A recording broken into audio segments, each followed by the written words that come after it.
Dukung peningkatan kualitas layanan Stiba TV dengan berdonasi ke nomor rekening 7171713069 atas nama Media Stiba Makassar. Allahu Akbar, Allahu Akbar. Alhamdulillahi Rabbil Alamin. Wa bihi nasta'inu ala umuri dunya waddin. Asyhadu an la ilaha illallah wahdahu la syarika lah. Ilahul awwalin wal akhirin. Wa asyhadu anna Muhammadan abduhu wa rasuluh. Ya ayyuhalladzina amanu taqullaha haqqa tuqatih wa la tamutunna illa wa antum muslimun. Fa inna asdaqal hadithi kitabullah wa khairal hadyi hadyu Muhammadin sallallahu alaihi wasallam wa inna syarral umuri muhdatsatuha fa inna kulla muhdatsatin bid'ah wa kulla bid'atin dhalalah wa kulla dhalalatin finnar. Ma'asyiral muslimin, sidang Jumat yang dirahmati Allah Subhanahu wa ta'ala. Pada Jumat yang berbahagia ini, mari senantiasa menunjukkan rasa syukur kita kehadirat Allah Subhanahu wa ta'ala atas limpahan nikmat dan karunia, sehingga kita dapat menjadi hamba-hamba Allah Subhanahu wa ta'ala yang menyadari bahwasanya seluruh kenikmatan yang ada pada diri kita adalah berasal dari Allah Subhanahu wa ta'ala. Bersyukur kepada Allah Subhanahu wa ta'ala itu bukan hanya sekedar mengucapkan hamdalah, bukan sekadar memuji dan memuja Allah Subhanahu wa ta'ala, namun juga dengan meyakini bahwa setiap kenikmatan yang kita peroleh dalam kehidupan dunia ini semuanya berasal dan bersumber dari Allah Subhanahu wa ta'ala. Plus memanfaatkan seluruh kenikmatan-kenikmatan itu untuk mendekatkan diri sedekat-dekatnya kepada Allah Subhanahu wa ta'ala dengan mengerjakan seluruh perintah Allah Subhanahu wa ta'ala dan menjauhi setiap larangan Allah Subhanahu wa ta'ala. Olehnya itu Allah perintahkan kepada Nabi Daud dan seluruh keluarganya untuk bersyukur kepada Allah Subhanahu wa ta'ala dengan berbuat, beramal, bekerja sebagaimana perintahnya, i'malu ala Dawuda syukra wa qalilum min ibadiyas syakur. Wahai keluarga Daud, beramallah, berbuatlah, bekerjalah sebagai tanda rasa syukurmu kepada Allah Subhanahu wa ta'ala, dan sangat sedikit dari hamba-hamba Allah yang bersyukur kepadanya. Padahal kalau kita melihat, Allah Subhanahu wa ta'ala sudah mengangkat Nabi Daud sebagai seorang nabi. Allah Subhanahu wa ta'ala sudah memberikan berbagai macam kemuliaan dan mukjizat. Bahkan Allah Subhanahu wa ta'ala melembutkan, melunakkan besi di tangan Nabi Dawud alaihi salam. Dan Allah Subhanahu wa ta'ala telah menjadikan Nabi Dawud alaihi salam sebagai seorang raja yang kemudian akan diwariskan oleh putra beliau Nabi Sulaiman alaihi salam. Namun dengan berbagai macam karunia kenikmatan, berbagai macam fasilitas kekayaan, mukjizat yang Allah Subhanahu wa ta'ala berikan kepada Nabi Dawud alaihissalam, kepada seluruh keluarga beliau, bahkan diangkat menjadi seorang raja untuk umat beliau, Allah Subhanahu wa taala tetap memerintahkan kepadanya dan kepada seluruh keluarganya untuk bekerja, untuk beramal, untuk berbuat, yang menunjukkan bahwasanya di antara bentuk rasa syukur kita kepada Allah Subhanahu wa taala dengan berbagai macam kenikmatan yang Dia berikan kepada kita semua adalah dengan memanfaatkan seluruh kenikmatan-kenikmatan tersebut dalam rangka mendekatkan diri kepada Allah Subhanahu wa taala. Salam dan salawat semoga senantiasa terhaturkan kepada baginda Rasulullah sallallahu alaihi wasallam, qudwah hasanah, suri tauladan kita semua. Orang yang paling tahu seperti apa peribadatan kepada Allah Subhanahu wa taala. Orang yang paling tahu seperti apa bentuk-bentuk kesyukuran seorang hamba kepada Allah Subhanahu wa taala.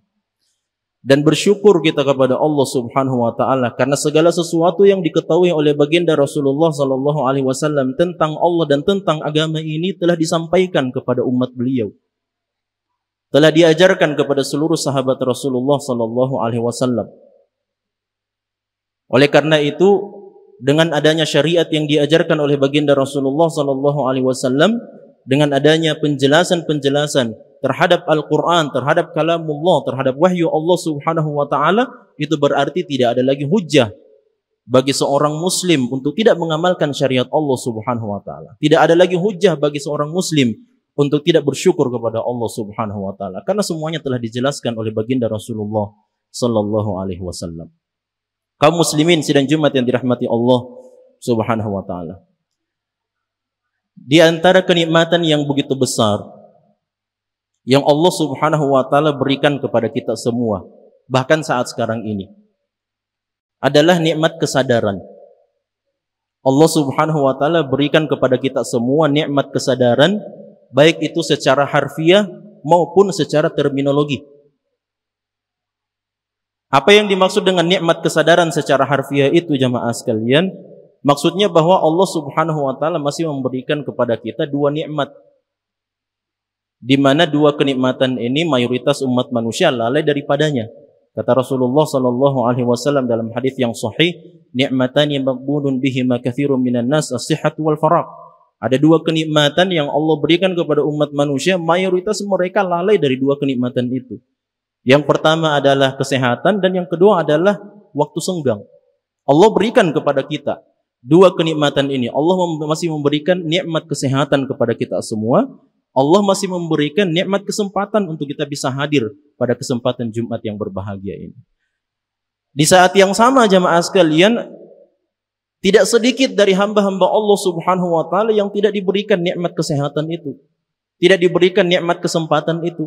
Saudara-saudara kita mungkin beberapa puluh kilometer dari tempat ini, di beberapa tempat di rumah sakit, Allah Subhanahu wa ta'ala tidak berikan kesadaran bagi mereka. Sebagian mereka ada yang tidak merasakan kesadaran, tidak mendapatkan kesadaran itu, tidak mengetahui apa yang diucapkan oleh orang-orang yang berbicara di sekitarnya.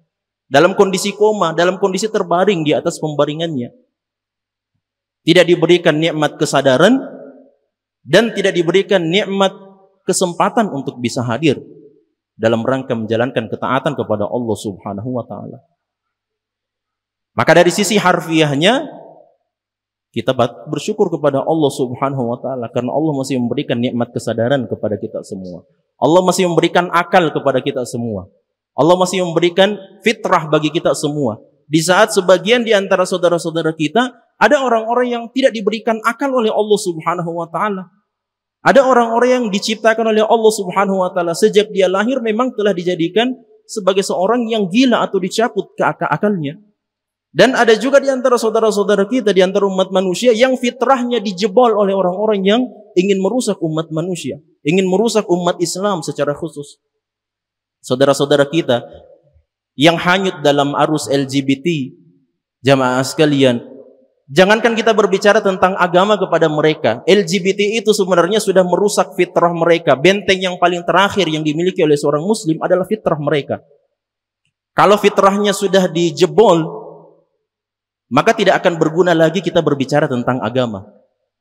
Kenapa? Karena fitrah itu adalah sesuatu di antara hal yang mendasari dari agama yang Allah Subhanahu wa ta'ala turunkan kepada umat manusia.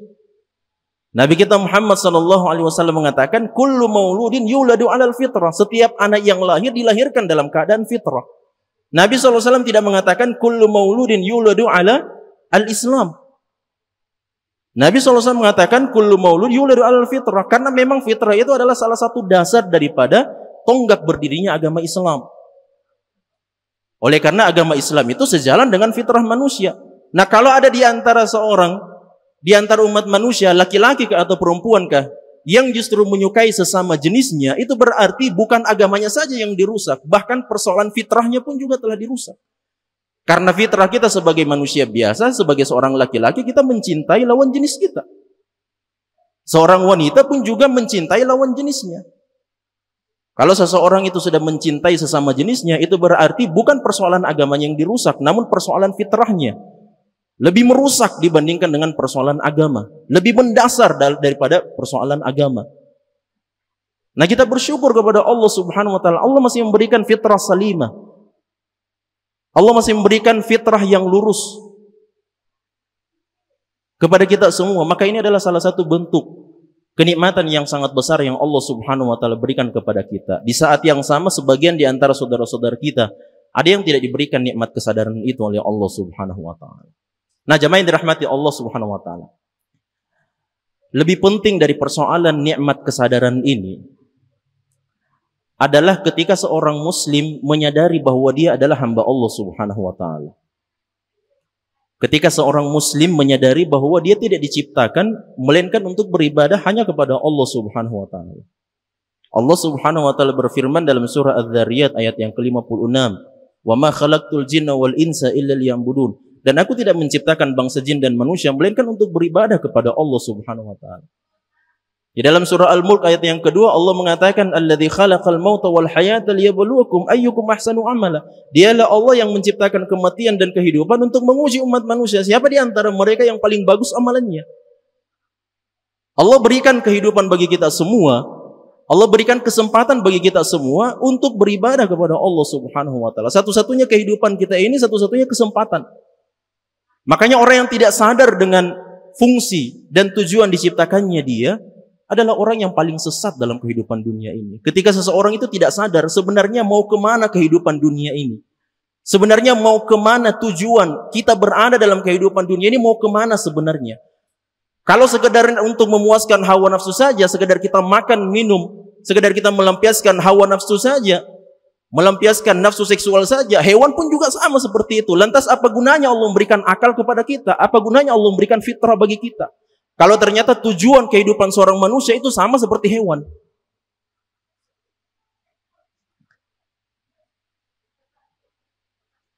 Namun yang paling menyedihkan jamaah sekalian adalah ketika sebagian di antara saudara-saudara kita ada yang diberikan nikmat kesadaran secara harfiah. Allah berikan kesempatan, Allah berikan kesehatan, Allah berikan akal bagi dia, Allah berikan fitrah bagi dia, Allah berikan segala sesuatu bagi dia. Namun Allah mencabut dari dia nikmat kesadaran bahwa dia adalah hamba Allah Subhanahu wa taala. Allah berikan berbagai macam nikmat ini, Allah berikan kehidupan bagi dia, Allah berikan kenikmatan, berbagai macam kenikmatan. Lantas Allah mencabut satu di antara kenikmatan yang terpenting dalam kehidupan dunia ini adalah menyadari bahwa kita ini adalah hamba Allah Subhanahu wa taala. Menyadari bahwa kita memiliki tugas untuk beribadah kepada Allah Subhanahu wa taala. Di saat yang sama, ada sebagian di antara saudara-saudara kita yang dicabut berbagai macam kenikmatan itu. Dicabut dari dia nikmat kesadaran, dicabut dari dia nikmat akal, dicabut dari dia nikmat fitrah. Dicabut dari dia nikmat kesehatan itu. Akan tetapi lubuk hatinya selalu menangis kepada Allah Subhanahu wa taala atas seluruh kesempatan untuk beribadah kepada Allah Subhanahu wa taala, lantas dia tidak manfaatkan dengan sebaik-baiknya. Saudara-saudara kita yang terbaring di atas pembaringannya karena kesehatan yang terganggu, saudara-saudara kita yang berada dalam kondisi koma tidak sadar, namun hatinya senantiasa terpaut kepada Allah Subhanahu wa taala. Namun lisannya senantiasa memuji kepada Allah Subhanahu wa taala. Dengan berbagai macam ujian, cobaan, musibah yang Allah berikan kepada dia, itu semua tidak menghalangi jalannya untuk tetap beribadah kepada Allah Subhanahu wa taala. Itu tidak menghalangi dia untuk senantiasa bersyukur kepada Allah Subhanahu wa taala, untuk senantiasa bersabar kepada Allah Subhanahu wa taala. Mungkin benar kita tidak melihat mereka berada di rumah-rumah Allah Subhanahu wa taala. Benar kita tidak melihat mereka menjalankan salat 5 waktu karena mereka berada dalam kondisi yang tidak mampu mengerjakan salat 5 waktu itu di rumah Allah Subhanahu wa taala.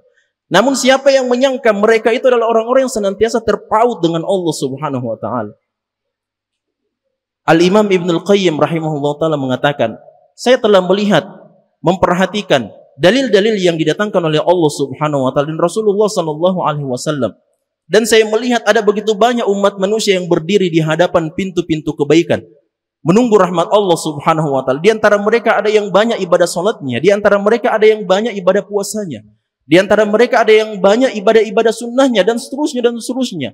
Namun kata Imam Ibnul Qayyim rahimahullah ta'ala, namun saya tidak melihat dan sangat sedikit di antara manusia yang berdiri di hadapan pintu kebaikan Allah Subhanahu wa ta'ala, pintu rahmat Allah Subhanahu wa ta'ala. Meskipun mereka tidak banyak beribadah kepada Allah Subhanahu wa ta'ala, tidak banyak ibadah fisik mereka kepada Allah Subhanahu wa ta'ala, namun hati mereka senantiasa terpaut dengan Allah Subhanahu wa ta'ala. Hati mereka senantiasa menangis kepada Allah Subhanahu wa ta'ala. Hati mereka senantiasa luluh di hadapan Allah Subhanahu wa taala ketika dibacakan ayat-ayat Al-Qur'an. Ketika disebut nama Allah Subhanahu wa taala, maka dia adalah orang yang paling pertama menangis di hadapan Allah Subhanahu wa taala. Tentu saja ini adalah kondisi yang sangat mengkhawatirkan. Ketika Allah Subhanahu wa taala memberikan berbagai macam fasilitas kepada kita semua, lantas kita menjadi orang-orang yang dicabut nikmat kesadaran bahwasanya kita inilah hamba Allah Subhanahu wa taala. Dan kita ini senantiasa berjalan di atas takdir dan ketetapan Allah Subhanahu wa ta'ala. Mau kemana kita? Mau kemana kita semua jamaah sekalian? Kita semuanya ini berasal dari satu ketetapan Allah Subhanahu wa ta'ala, dan kita berjalan di atas ketetapan Allah dan akan kembali kepada ketetapan Allah Subhanahu wa ta'ala. Lantas mau kemana kita? Kalau kita tidak memaksimalkan kehidupan dunia ini dengan sebaik-baiknya, mengetahui dan menyadari bahwa kita ini adalah makhluk Allah Subhanahu wa ta'ala, memiliki kewajiban untuk beribadah kepada Allah, memiliki kewajiban untuk bersabar dan bersyukur atas segala sesuatu yang didatangkan oleh Allah Subhanahu wa ta'ala. Lantas apa yang harus kita perbuat dengan kehidupan kita ini?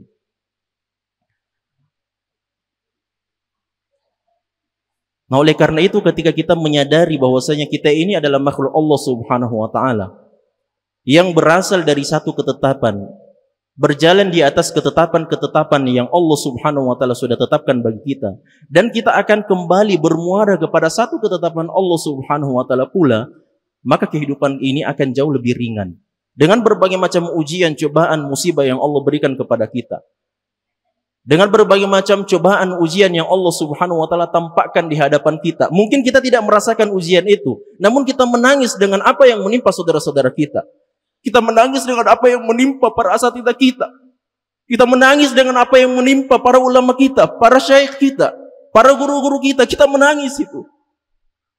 Betul kita tidak merasakan ujian tersebut. Kita tidak merasakan musibah tersebut. Namun tidak cukupkah ukhuwah Islamiyah itu menjadikan kita ikut merasakan apa yang menimpa saudara-saudara kita, ikut merasakan apa yang menimpa para guru-guru kita, ikut merasakan apa yang menimpa para asatidzah kita ketika mereka diberikan ujian oleh Allah Subhanahu wa ta'ala pada agama mereka yang sejatinya sebenarnya telah diminta perlindungan oleh Rasulullah sallallahu alaihi wasallam agar Allah tidak memberikan ujian pada agama Rasulullah sallallahu alaihi wasallam. Ternyata ujian itu diturunkan oleh Allah Subhanahu wa ta'ala kepada sebagian di antara kita, kepada sebagian di antara guru-guru kita. Oleh karena itu ketika kita menyadari persoalan ini jamaah sekalian, kita sadar bahwa kita ini berjalan di atas ketetapan Allah Subhanahu wa ta'ala. Setiap kita berjalan di atas takdir yang sudah ditetapkan oleh Allah Subhanahu wa ta'ala, maka yakin dan percaya kehidupan kita akan jauh lebih enteng. Kehidupan kita akan jauh lebih mudah. Kehidupan kita akan jauh lebih tenang. Karena kita meyakini bahwa kehidupan ini ada yang mengatur. Kita yakin dan percaya bahwa kehidupan kita telah diatur oleh Allah Subhanahu wa ta'ala. Awal perjalanan dan seperti apa akhir kehidupan kita telah diatur oleh Allah Subhanahu wa ta'ala. Dalam kehidupan seperti ini jamaah sekalian, ketika kita sudah memiliki akal, ketika kita sudah memiliki kolega, sudah memiliki harta, keluarga dan sebagainya, berbagai macam musibah, berbagai macam ujian, cobaan yang Allah datangkan kepada kita, kenapa justru itu yang menjadikan kita kasak kusuk dalam kehidupan dunia, mencari gantungan ke sana kemari? Padahal Allah sudah memberikan kolega kepada kita, Allah sudah berikan teman, Allah sudah berikan kekayaan, Allah sudah berikan keluarga dan seterusnya dan seterusnya. Tidakkah kita mengingat jamaah sekalian, 9 bulan lamanya ketika kita berada di dalam perut ibu kita masing-masing, jangankan kita mau berpikir bagaimana cara saya menumbuhkan rambut saya. Jangankan kita mau berpikir bagaimana cara saya menumbuhkan tangan saya, jari jemari saya, bagaimana cara saya menumbuhkan organ-organ tubuh saya ini. Jangankan kita mau berpikir seperti itu, yang kita gunakan untuk berpikir belum jadi. Namun semuanya diurus oleh Allah Subhanahu wa taala. Setelah kita lahir jamaah sekalian, manusia itu adalah primata yang paling lemah. Coba para jamaah sekalian jalan-jalan ke kebun binatang, lihat monyet. Monyet lahir jamaah sekalian beberapa jam sudah langsung bisa berjalan bergelantungan. Lihat hewan-hewan memamah jamaah sekalian, sapi, kambing, kuda, zebra dan sebagainya. Baru lahir anak-anak mereka jamaah sekalian, beberapa jam mereka sudah bisa langsung berjalan dan berlari. Manusia butuh 2 tahun lamanya untuk merangkak, duduk, berbaring. Baru kemudian mereka bisa berbicara, baru kemudian mereka bisa berjalan, berlari. Butuh 2 tahun mereka. Namun selama 2 tahun itu, ada Allah Subhanahu wa ta'ala yang mengurus kita. Selama 2 tahun itu, Allah Subhanahu wa ta'ala begitu cinta kepada hambanya. Allah menunjukkan rasa cintanya kepada hamba tersebut, kepada bayi-bayi itu, kepada balita-balita tersebut, dengan mengilhamkan kepada mereka tangisan yang dengannya hati seorang ibu akan menangis ketika mendengarkan tangisan itu.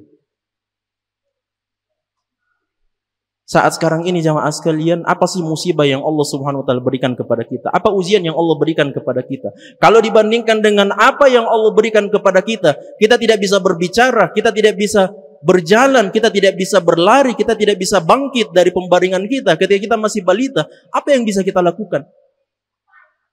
Oleh karena itu ujian yang Allah berikan kepada kita sekarang ini sebenarnya jauh lebih ringan, karena ada begitu banyak fasilitas yang Allah Subhanahu wa taala berikan kepada kita saat ini.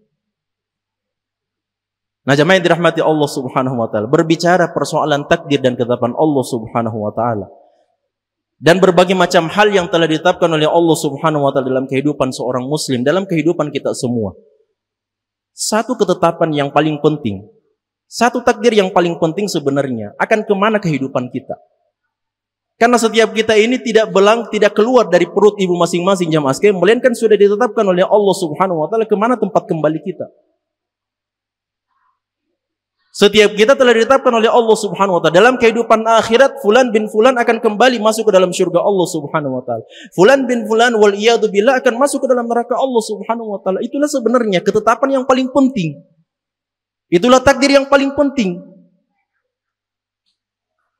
Oleh karena itu dalam sebuah hadis yang sahih riwayat Bukhari dan Muslim dari sahabat yang mulia Ali bin Abi Thalib radhiyallahu taala anhu. Suatu ketika Rasulullah SAW telah menyelesaikan penyelenggaraan jenazah. Maka Rasulullah bersabda kepada para sahabat, "Ma min ahadin minkum illa waqad kutiba lahu maq'aduhu minan nari wa maq'aduhu minal jannah." Kata Rasulullah SAW, tidak ada seorang pun di antara kita melainkan sudah ditetapkan oleh Allah Subhanahu wa taala tempat kembalinya, entah itu masuk ke dalam neraka atau tempat kembalinya masuk ke dalam surga Allah Subhanahu wa taala. Itu sudah ditetapkan oleh Allah Subhanahu wa taala. Sebagian kita mungkin bertanya, kalau memang seperti itu, kalau setiap kita telah dicatatkan tempat kembalinya, entah itu kita akan kembali masuk ke dalam surga Allah Subhanahu wa taala ataukah kita akan masuk ke dalam neraka Allah Subhanahu wa taala, lantas buat apa kita beribadah? Lantas buat apa kita mengerjakan ibadah salat? Buat apa kita capek-capek menjalankan ibadah puasa sebulan penuh? Buat apa kita habiskan harta kita untuk menjalankan ibadah umrah, menjalankan ibadah haji, berinfak, bersedekah dan seterusnya.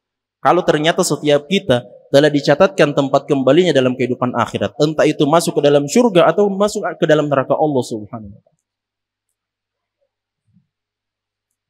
Pertanyaan ini juga yang terbersit di dalam fikiran dan hati para sahabat setelah mendengarkan hadis Rasulullah sallallahu alaihi wasallam tersebut. Maka para sahabat bertanya, qalu ya Rasulullah, afala nattakilu ala kitabina wa nada'ul amal? Ya Rasulullah, kenapa kita tidak meninggalkan, kenapa kita tidak bergantung kepada apa yang telah ditetapkan oleh Allah Subhanahu wa taala tersebut dan kita meninggalkan amalan? Tidak perlu kita beramal.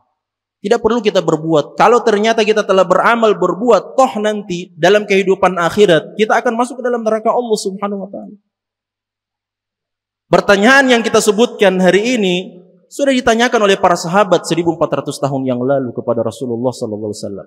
Maka dengarkanlah apa jawaban Rasulullah sallallahu alaihi wasallam. Beliau mengatakan, "I'malu," tetaplah beramal, tetaplah berbuat, tetaplah melakukan ketaatan kepada Allah Subhanahu wa taala. Fa kullun muyassarun lima khuliqa lahu, karena setiap orang akan dimudahkan untuk bertemu dengan tujuan atau untuk bertemu dengan apa yang Allah Subhanahu wa taala tetapkan bagi dia. Kalau seandainya kata Nabi sallallahu alaihi wasallam dia termasuk ke dalam penduduk surga Allah Subhanahu wa taala, maka dia akan dimudahkan untuk mengamalkan amalan-amalan penghuni surga. Kalau seandainya dia termasuk ke dalam penduduk neraka Allah Subhanahu wa taala, min ahli syaqawah fasayuyassaru lahu li ahli amali ahli syaqawah. Kalau seandainya dia adalah satu di antara penduduk neraka Allah, maka akan dimudahkan oleh Allah Subhanahu wa taala untuk bertemu dengan ketetapan itu.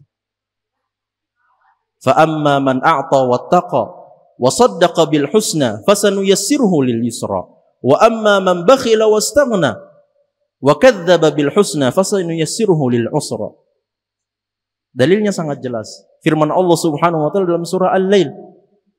Adapun orang-orang yang berinfak, bersedekah, memberi bantuan, lalu kemudian dia bertakwa kepada Allah Subhanahu wa taala dan membenarkan balasan kebaikan yang Allah Subhanahu wa taala akan berikan bagi orang-orang yang berbuat kebaikan dalam kehidupan dunia ini, fasanuyassiruhu lil yusra, maka akan kami mudahkan bagi dia untuk bertemu dengan kebaikan tersebut dalam kehidupan akhirat.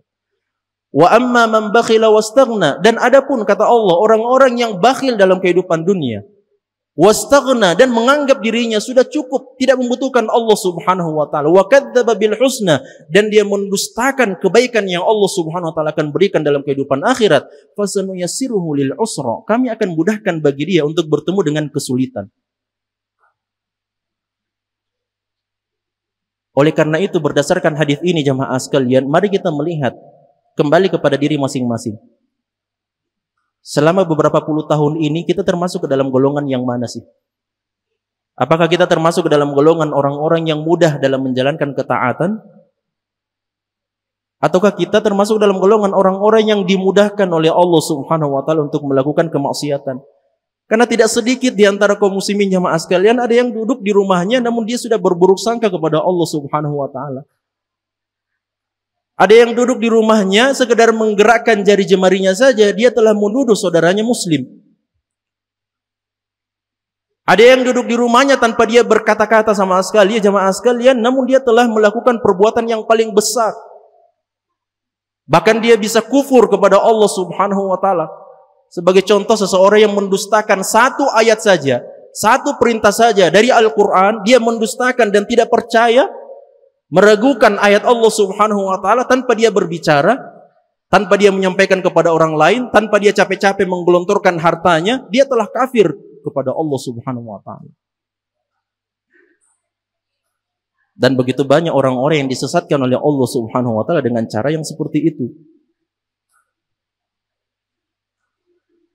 Sebagai logikanya jamaah sekalian, kalau seandainya kita ingin keluar dari rumah, kita melihat langit sedang mendung.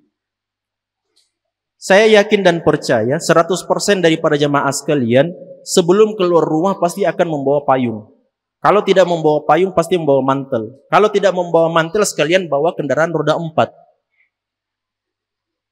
Pertanyaannya jamaah sekalian, ketika kita melihat langit sedang mendung, tahu tidak apakah betul-betul ketika kita keluar dari rumah nanti apakah memang betul akan turun hujan atau tidak?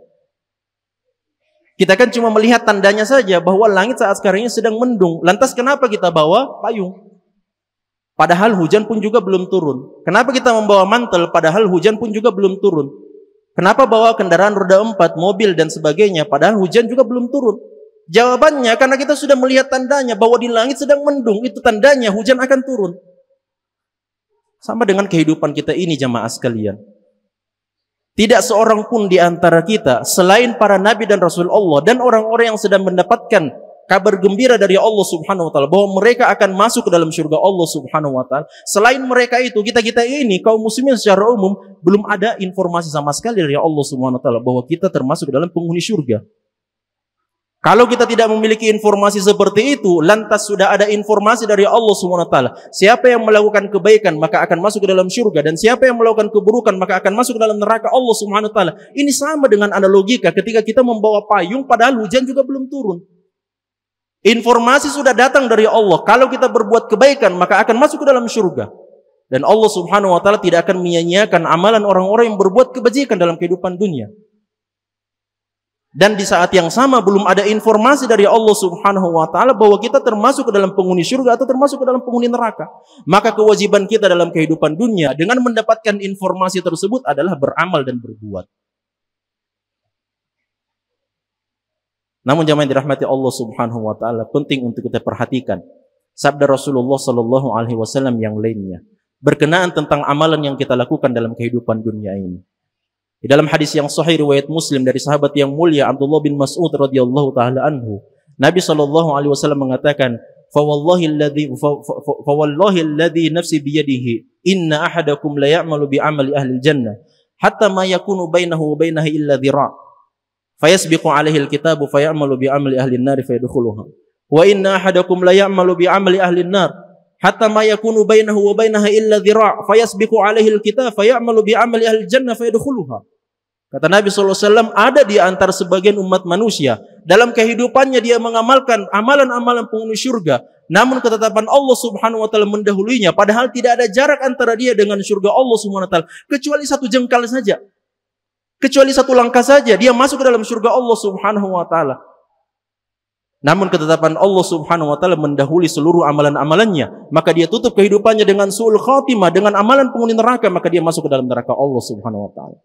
Wa inna hadakum la ya'malu bi amali ahli nar. Seseorang ada yang mengamalkan amalan-amalan penghuni neraka, hatta ma yakunu bainahu wa bainaha illa dhira', sampai tidak ada jarak antara dia dengan neraka Allah kecuali satu langkah saja. Fayasbiqu alaihi alkitab, namun ketetapan Allah Subhanahu wa taala mendahului amalan-amalannya. Fayamalu bi amali ahli jannati fayadkhuluha. Dia tutup kehidupannya dengan husnul khatimah, dengan amalan penghuni surga, maka dia masuk ke dalam surga Allah Subhanahu wa taala. Para ulama kita mengambil faedah, keterangan, penjelasan dari hadis Rasulullah sallallahu alaihi wasallam ini tentang pentingnya mengikhlaskan setiap amalan yang kita lakukan, ikhwas sekalian. Jamaah sekalian, banyak amalan yang kita lakukan, namun jauh lebih penting dari itu semua adalah bagaimana kita mengikhlaskan niat kita kepada Allah Subhanahu wa taala. Karena sesungguhnya orang-orang yang banyak mengamalkan amalan-amalan penghuni surga, lantas kemudian ketetapan Allah Subhanahu wa taala mendahului seluruh amalan-amalannya dan dia tutup kehidupannya dengan su'ul khatimah dan masuk ke dalam neraka Allah Subhanahu wa taala, kata para ulama kita yang dimaksud dengan orang-orang munafikin yang mengamalkan amalan-amalan di hadapan kaum muslimin seakan-akan dia adalah penghuni surga Allah Subhanahu wa taala. Namun kemudian ternyata keimanan, keikhlasan itu kosong di dalam hatinya. Dia tidak memiliki keimanan kepada Allah Subhanahu wa taala dan dia tidak memiliki keikhlasan kepada Allah Subhanahu wa taala. Oleh karena itu, berkenaan tentang takdir dan ketetapan Allah Subhanahu wa taala ini, maka mari kita banyak beramal, berbuat, melakukan kebajikan, mendekatkan diri kepada Allah Subhanahu wa taala. Namun tidak kalah penting dari itu semua jemaah sekalian adalah mari senantiasa mengikat seluruh amalan-amalan yang kita lakukan itu dalam rangka mendekatkan diri hanya kepada Allah Subhanahu wa taala, mengharapkan pahala ganjaran, pahala di sisi Allah Subhanahu wa taala dan ikhlas hanya karena Allah Subhanahu wa taala. Dengan amalan itu, dengan amal yang seperti itu, insyaallah kita akan bertemu dengan ketetapan Allah Subhanahu wa taala yang terbaik, yaitu surga Allah Subhanahu wa taala. Qultu ma sami'tum wa astaghfirullah li wa lakum wa lisairil muslimina min kulli dhanbin wa khati'ah fastaghfiruh wa tubu ilaihi innahu huwal ghafurur rahim.